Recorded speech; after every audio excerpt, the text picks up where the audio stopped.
I'm so excited to be putting online my first webinar, Embodiment and Chinese Culture.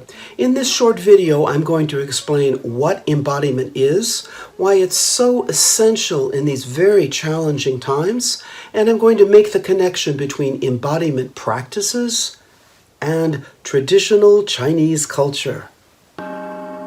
And I'm going to take apart one Chinese character because it tells a beautiful story and also sets the stage for the upcoming webinar.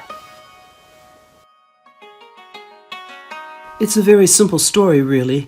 One day I was on a video platform chatting in Chinese with a Chinese friend, and at one point I wanted to share my screen, except that I couldn't. For some reason, the computer froze and the cursor got stuck, and I realized that I didn't even know how to say stuck in Chinese. So I asked my friend, is the character you would use to describe what happens to a cursor also be applicable to a person in a difficult situation? Someone who has lost his or her mobility? You see, this was just the beginning of the first wave of the coronavirus, and I thought that stuck would be a good word to have in my active vocabulary. In any case, my Chinese friend gave me the character kun, which I had learned was the first syllable in the word for difficult.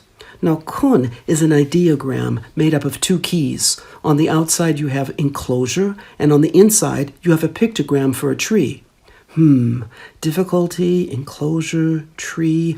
At first, I couldn't quite make the connection, but then I saw the wisdom behind it. In other words, aren't human beings a lot like trees, in the sense that we're both living and breathing organisms?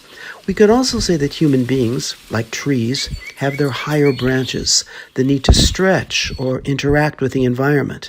At the same time, it's important for trees to have a strong foundation or trunk.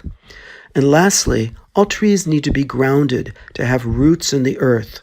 So if a board is placed underneath it, the situation will indeed become quite kunnan, because it's been cut off, separated from its life source.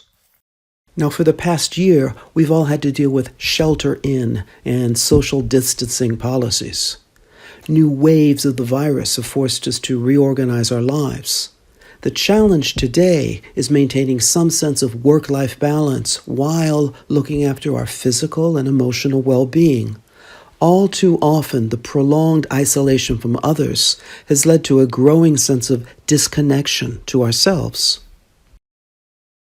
That's why I've put together this online workshop. These are short and simple techniques that I've been using with my coaching clients, and you can practice sitting at your desk.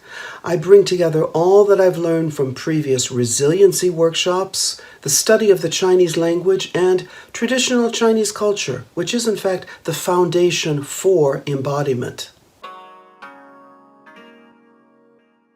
It's hard to explain embodiment with words. It has to be practiced and experienced. But basically, it involves getting people out of their identity-driven, repetitive, and negative thought patterns and back into their bodies, their roots. In this webinar, you'll find out what your window of tolerance for stress is. You'll also get a sense of where qi is flowing or not in your body. And together we'll practice some simple breath techniques to raise or lower your energy. To sign up or just get more information, click on one of the two links below.